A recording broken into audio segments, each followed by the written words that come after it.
the best of the week on Relevant Radio. Jordan sent a note in a while ago. This was on a week ago, about Galatians 4:7, and it's kind of appropriate today. Can this be a reference to infant baptism? We read that, so you're no longer a slave but God's child. Since you are his child, God has made you also an heir. Yeah, I suppose it could be thought of that way.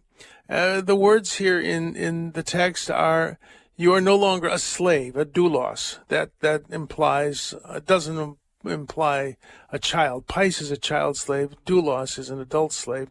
And they use the word son. You are a son and an heir.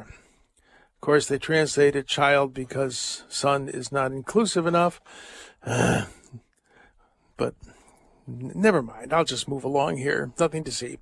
But I think just a thought, since you bring it up, about infant baptism. Well, why do Catholics baptize children? The children can't make a profession of faith. I thought you're saved by grace through faith. In other words, these people say grace alone, sola gratia, sola fide, sola scriptura. But you gotta profess your faith in order to be baptized validly. Why? We Catholics believe that baptism is not our choice for Christ, it's Christ's choice for us. And that as we grow, we will learn to trust Christ voluntarily. But it's a grace, and I think people need to understand sacraments. Sacraments do something. They aren't just rituals that talk about our joining a club or making a decision. They are actual actions that bless body, mind, and spirit with grace. I mean, there's grace in baptism. Now, people all the time say, should I secretly baptize my grandchildren to sing because my kids are never going to baptize them? No, don't do that.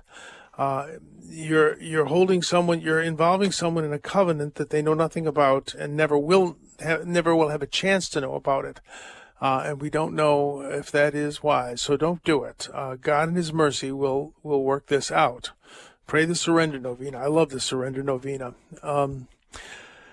But baptism is God's choice for us, not just our choice for God. And it is something that is pure grace.